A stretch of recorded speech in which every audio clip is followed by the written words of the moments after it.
भाग्यवान मैं खेत में जा रहा हूँ। ओ जी, खाना बनाकर तैयार है, खाना लेकर जाना। ठीक है, तब तक तुम खाना पैक करो, मैं मेरे ऊँट लेकर आता हूँ। राम प्रसाद अपना ऊंट लेकर आते हैं और बोलता है। भाग्यवान, तुमने अब तक खाना पैक नहीं किया, मुझे देर हो रही है। कुछ मैंने खाना पैक कर दिया है और आपकी पोटली में रख दिया है, और आप कल भी खाना ऐसे लेकर आ गए थे, आज खाना ऐसे मत लेकर आना। और खाना इन दिनों में आप बहुत ही कमजोर से दिख रहे हो, तो खाना खा लेना टाइम पर। राम प्रसाद अपने खेत की तरफ चला जाता है अपने ऊंट के साथ। राम प्रसाद अपने खेत में काम कर रहा होता है, तभी उसका ऊंट नीचे बैठ जाता है। क्या हुआ ऊँट, तुम बैठ कैसे गए? अच्छा, तुम्हारी उम्र भी बहुत हो गई है, तुम बूढ़े हो गए और इतने दुख में तुम थक गए हो। अच्छा है, तुम आराम करो और काम में कर लेता हूँ। फिर राम प्रसाद अकेला ही खेत में काम करने लग जाता है और फिर अपने ऊंट को लेकर घर चला जाता है। रुक्मणी, आज खेतों में काम करते करते हमारा ऊंट जमीन पर गिर गया था। अब उसका खुराक पहले से और ज्यादा करनी होगी, वह बहुत कमजोर हो गया है। हुजिया, हमारे घर में एक भी दान नहीं है, तो इस ऊंट को कहाँ से खिलाए? वैसे भी अब यह बूढ़ा हो चुका है, मुझे लगता है इसे बेच देना चाहिए, अभी हमारे किसी काम का नहीं है। यह छोटा सा था, तब मेरे पिताजी ने मुझे दिया था, इसे मैं दोस्त की तरह पाला है, कभी जानवर समझ ही नहीं, यह भी हमारे परिवार का हिस्सा है। अब यह बूढ़ा हो चुका है और मैं ऐसी हालत में इसे बेच नहीं सकता। अगली सुबह राम प्रसाद अपने ऊंट के साथ अपने खेत की तरफ जा रहा था काम करने। राम प्रसाद अपने खेत का काम कर रहा होता है और अपने खेत में बहुत ही ज्यादा मेहनत कर रहा होता है, तभी उसे कोई सेठ देख रहा होता है। यह गांव का सबसे बड़ा सेठ है। यह गांव के लोगों को कम दिलवाता था और अपने खेतों में मजदूरी करवाता था। उसने गांव के पास ही एक नई जमीन ली है, जिसकी बजाई करवाना चाहता है। अरे भाई राम प्रसाद, मुझे एक जरूरी काम है तुमसे। मैं गांव के बाहर एक जमीन लिए जिसमें मैं काम करवाना चाहता हूँ, जिसकी जुताई मैं तुमसे करवाना चाहता हूँ। इसके लिए मैं तुझे 5,000 रुपए दूंगा, क्या तुम उसे खेत की जुताई कर पाओगे? हाँ, मैं आपके खेत में जुताई का काम करने के लिए तैयार हूँ, बस आप मुझे इतना बता दीजिए कि आपके खेत में जुताई का काम कब से शुरू करूँ? हाँ, तुम कल सुबह से ही काम शुरू कर देना। अगली सुबह सुबह होते ही राम प्रसाद अपने उनके साथ सेठ के खेतों की तरफ निकल जाता है और अपना काम शुरू कर देता है। उसे खेत में कई दिनों से खेती नहीं हुई, तो वह एकदम से सूखा पड़ा था। इसके लिए राम प्रसाद को और उसके ऊंट को ज्यादा मेहनत करनी पड़ती। अरे, यह तो बहुत दिनों से खेती नहीं हुई है, इसके अंदर तो यह तो बहुत ही सूखी पड़ी है जमीन। इस जमींदार साहब ने मुझे कहाँ फंसा दिया? अब काम लिया है तो काम करना तो पड़ेगा, लेकिन क्या करूं, इस पापी पेट के लिए करना पड़ता है। यह नहीं करूंगा तो तेरा और मेरा खर्चा कैसे चलेगा? खेत की जुताई करके राम प्रसाद अपने घर चला जाता है। क्या हुआ, सेठ जी का खेत में जोताई कर दिया क्या? आधा तो जोताई दिया है और आधा कल जोतूंगा। अच्छा जी, इससे कुछ पैसे तो आएंगे। उसे पैसों से मैं सोच रहा हूँ कि ऊंट बहुत ही ज्यादा कमजोर हो रहा है, इसके लिए दवाई लेकर आनी पड़ेगी और थोड़ा उसके लिए अच्छा सा खुराक भी लेकर आनी पड़ेगी। अच्छा जी, पहले आप अपने ऊंट के लिए दवाई ले आना, बाद में कुछ करेंगे। राम प्रसाद अपने ऊंट को खाना खिला है, लेकिन वह खाता नहीं है। फिर राम प्रसाद डॉक्टर के पास आ जाता है और डॉक्टर को बातें बताता है। डॉक्टर साहब, मेरा ऊंट कल से खाना नहीं खा रहा है, उसे पता नहीं क्या हो गया है। कुछ भी खुलता हूँ तो वह खाता नहीं है, पानी भी नहीं पीता है। अच्छा, मुझे लग रहा है उसके पेट में कुछ हो गया है। तुम्हें मैं कुछ दवाई देता हूँ, वह उसे ले जाकर खाने के साथ दे देना। ठीक है डॉक्टर साहब, आप बताओगे ऐसा ही करूँगा। लेकिन डॉक्टर साहब, मेरे कुछ दिन में सेठ पैसे देने वाला, एक काम के उसके पास आपको इस दवाई के पैसे दूंगा। अच्छा, तुम तो मेरे गांव के हो, दे देना, कोई बात नहीं। फिर अपने ऊंट को राम प्रसाद खाने के साथ दवाई दे देता है और अपने ऊंट को लेकर सेठ के खेत पर चला जाता है। फिर राम प्रसाद अपने अपने ऊंट के साथ खेत में बिजाई कर रहा था कि उसका ऊंट आगे नहीं जाता है। मेरा ऊंट आगे कैसे नहीं जा रहा है? मुझे लगता है कि इसके नीचे पत्थर आ गया है। अब उसे खोद कर निकालना पड़ेगा। फिर राम प्रसाद खोदने लग जाता है। खोदते खोदते उसे कुछ दिखता है तो उसको वह अपने हाथों में उठा लेता है। अरे यह तो सोने का मटका लग रहा है। चलता हूँ, उसे अपनी पत्नी को दिखाता हूँ। रुक्मणी यहाँ आओ, देखो मैं क्या लेकर आया हूँ। मुझे सेठ के खेत में क्या मिला? अरे क्या लेकर आए हो? क्या है यह? तो सोने का मटका है। तुम्हें कहाँ से मिला है यह सोने का मटका? अरे यह मुझे सेठ के खेत में मिला है। मैं बिजाई कर रहा था, तब यह मुझे हमारा ऊंट एक जगह पर रुक गया था। फिर मैं खुदाई कर कर देखा तो सोने का मटका निकला। हमारी तो किस्मत ही खुल गई। अब हम भी अमीर हो जाएंगे। हमारे ऊंट ने तो कमाल कर दिया। अब हमें किसी भी चीज के लिए देखने नहीं पड़ेगी। अब हम भी पैसे वाले हो गए हैं। नहीं, इस सोने के मटके पर हमारा कोई भी हक नहीं है। यह सेठ धनपत राय के खेत की जमीन में से मिले धनपत राय का उसे पर पूरा पूरा हक है। तो मैं उसको देखकर आऊंगा। यह मटका, इस पर हमारा कोई भी हक नहीं बनता है। यह सपने देखना बंद करो और यह मैं जा रहा हूँ धनपत राय को देने। अरे बेवकूफ आदमी, तुमसे ज्यादा बेवकूफ कहीं नहीं देखा। आई हुई धन को तुम वापस देने जा रहे हो। उसे क्या पता चलेगा कि यह उसके खेत में से निकला है? मुझे बेईमानी का नहीं खाना है।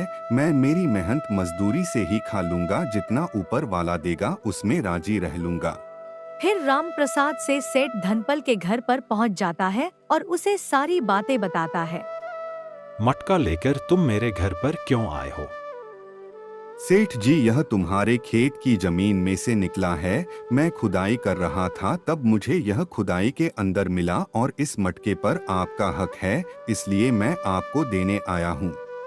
एक बात बता देता हूँ, तुम्हारे जैसा इंसान मैंने आज तक नहीं देखा। आजकल की दुनिया में इतना अच्छा इंसान कहीं पर ही नहीं मिलता। आजकल की मतलब की दुनिया में तुम्हारे जैसा इंसान मिला, एक बहुत ही अचंभे की बात है।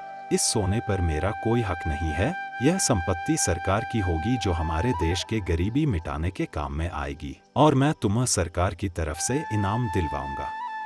राम प्रसाद खेत में काम कर रहा होता है, तभी उसकी पत्नी आती और बोलती है।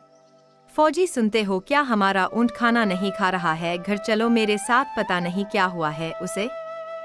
पता नहीं, आज अजीब सा व्यवहार कर रहा है। रोज तो खाना खा लेता है, पता नहीं आज क्यों नहीं खा रहा। मुझे लगता है डॉक्टर को बुलाना ही पड़ेगा। फिर राम प्रसाद डॉक्टर को अपने ऊंट के पास ही बुला कर लाता है।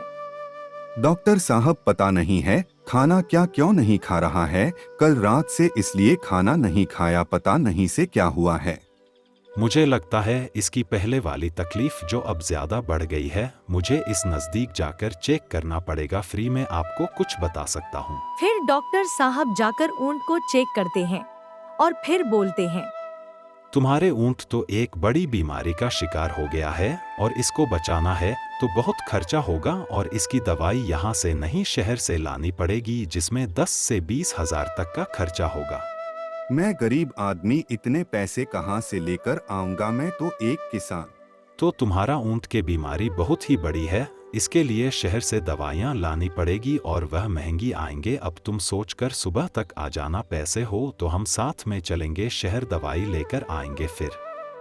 तो फिर ठीक है डॉक्टर साहब, मैं देखता हूँ मेरे पास कितने पैसे पड़े हैं और मैं कल सुबह देखता हूँ। फिर डॉक्टर की बात सुनकर राम प्रसाद उदास हो जाता है और परेशानी में आ जाता है और अपने घर की तरफ जाता रहता है और फिर अपनी पत्नी से बोलता है। रुक्मणी, हमारे घर में देखो कितने पैसे पड़े हैं। मुझे ऊंट के लिए दवाई लेकर आनी है। ओ जी, हमारे घर में एक फोटी कोड़ी भी नहीं है। मेरे पास थोड़े पैसे थे, वह घर खर्चे में चले गए। अब हमारे घर के खर्चे के लिए भी पैसे नहीं है। फिर राम प्रसाद अपने गांव के दोस्त के पास जाता है और इसे बोलते हैं। अरे भाई लोकेश, अरे मैं तुझे खोज रहा था, तू ही मिल गया यार। भाई तुझे काम है मेरा जरूरी। अरे भाई लोकेश, मुझ पर एक मुसीबत आ पड़ी है यार। मैं बहुत ही परेशानी में हूँ। मेरा ऊंट 2 दिन से बीमार है और उसे शहर में दिखाना पड़ेगा। इसके लिए मुझे कुछ पैसों की जरूरत है, तो तुम थोड़ी मदद कर दो तो। अरे यार राम प्रसाद, मेरे पिताजी का स्वर्गवास होने के बाद मेरे पास पैसे नहीं है। तो जैसे तैसे मेरा घर चला रहा हूँ। तुझे एक गांव में सेठ है, वही पैसे दे सकता है, तो उसी के पास चला जा। फिर राम प्रसाद सीधा और सेठ के पास चला जाता है और उससे मिलता है और बोलता है, सेठ जी, आप मेरी थोड़ी मदद कर दोगे क्या? मुझे थोड़े पैसों की जरूरत है। हाँ जरूर, क्यों नहीं, मैं तुमको पैसे तो दे दूंगा, लेकिन मेरी पास कुछ गिरवी रखना होगा, तभी मैं तुम्हें कुछ पैसे दे सकता हूँ। तुम्हारे पास कोई चीज है गिरवी रखने के लिए तो तुम रख सकते हो और पैसे ले सकते हो। मेरे पास गिरवी रखने के लिए कोई चीज तो नहीं है, और मेरा एक ऊंट है, वह भी इन दिनों में बीमार चल रहा है। हाँ, लेकिन मेरे पास एक घर है, उसके बदले में पैसे दे सकते हो तो दे दो, मैं आपके पैसे जल्दी लौटा दूंगा। राम प्रसाद यह बातें सुनकर थोड़ा सोचता है, फिर हाँ भर देता है और पैसे लेकर अपने घर की तरफ चला जाता है। राम प्रसाद अपने ऊंट को शहर से दवाई लाकर दे देता है। कुछ दिन बीत जाते हैं, राम प्रसाद का ऊंट भी मर जाता है। राम प्रसाद का ओ जी, घर में खाने के लिए कुछ भी नहीं है, तो बाहर से कुछ लेकर आई तो खाना बनाऊं मैं। नहीं, हमारे घर में तो आज थोड़ा बहुत भी खाना नहीं है। मैं कहाँ से लेकर आऊं? मैं पहले ही लोगों से उधार लेकर कर्ज कर रखा है, तो अब कोई कर्ज भी नहीं देगा। आज तो जैसे तैसे सो जाते हैं, कल से मैं मजदूरी पर जाऊंगा। फिर वह रात को भूखे पेट ही सो जाते हैं और फिर सुबह हो जाती है। सुबह सुबह ही सेठ जी राम प्रसाद के घर पर आ जाते हैं। फिर सेठ जी बोलते हैं, अरे भाई राम प्रसाद, मेरे पैसे तो दे दे, अब तो बहुत दिन हो गए, 2 महीने के 6 महीने हो गए, अब ज्यादा इंतजार नहीं होगा मुझे से, मैंने तुझे पहले ही कहा था।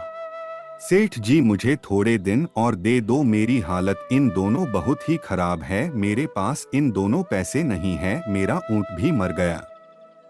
मुझे नहीं पता भाई, कुछ भी हो, मैं आज तेरे से पैसे लेकर ही जाऊंगा, नहीं तो तुम्हारे घर के ताला लगाऊंगा। ऐसा जुल्म तो मत करो सेठ जी, मैं गरीब आदमी हूँ, मेरे पास अभी पैसे नहीं है, मुझे 2-4 दिन की मोहलत दो तो मैं आपको इधर उधर से करके पैसे दे सकता हूँ। अरे ना भाई ना रे, मैं बहुत दे दिया तुम्हें टाइम, आज तुम्हारे घर पर ताला लगेगा, मैं पहले ही कहा था, मेरे पैसे नहीं देगा तो तुम्हारा घर में ले लूंगा, जब कर लूंगा। अब तुम्हारे पास पैसे हो तब आ जाना मेरे पास, आज से तुम्हारे घर पर ताला लगेगा।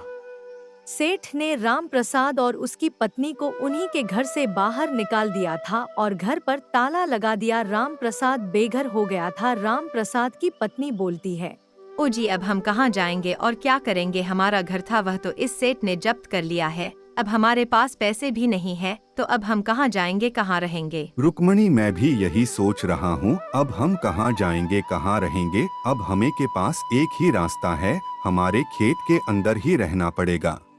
रुक्मणी और राम प्रसाद खेत के अंदर चले जाते हैं। उन्हें पूछते पूछते रात हो जाती है, तो फिर वह खेत के अंदर ही सो जाते हैं। अब मुझे गांव में जाकर काम खोजना ही पड़ेगा, अब ऐसे हमारा गुजारा नहीं होगा। राम प्रसाद काम खोजने गांव आ जाता है और काम करने लग जाता है। राम प्रसाद मेहनत मजदूरी करने लग जाता है। अरे भाइयों, आप राम प्रसाद नाम के आदमी को जानते हो क्या? मैं सरकारी दफ्तर से आया हूँ। राम प्रसाद से मुझे सरकारी काम है, इसलिए सरकार ने मुझे राम प्रसाद के पास भेजा है। तुम में से कोई भी राम प्रसाद भाई को जानते हो तो मुझे बता दो। उसे सरकारी कर्मचारियों को कि कोई भी राम प्रसाद का ठिकाना नहीं बताता है और फिर वह सरकारी कर्मचारी वहां से चला जाता है। तो फिर सरकारी कर्मचारियों को एक मजदूर दिखाई देता है। अरे भाई, तुम्हारी शक्ल राम प्रसाद से मिलती है, तुम ही हो क्या राम प्रसाद? हाँ भाई, मैं ही हूँ राम प्रसाद, बोलिए क्या काम है?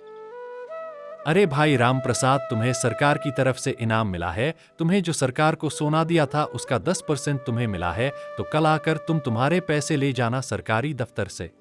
फिर राम प्रसाद सरकारी दफ्तर में जाकर पैसे लेकर आ जाता है और अपना नया घर बना लेता है और फिर वह सुख शांति से रहने लग जाता है।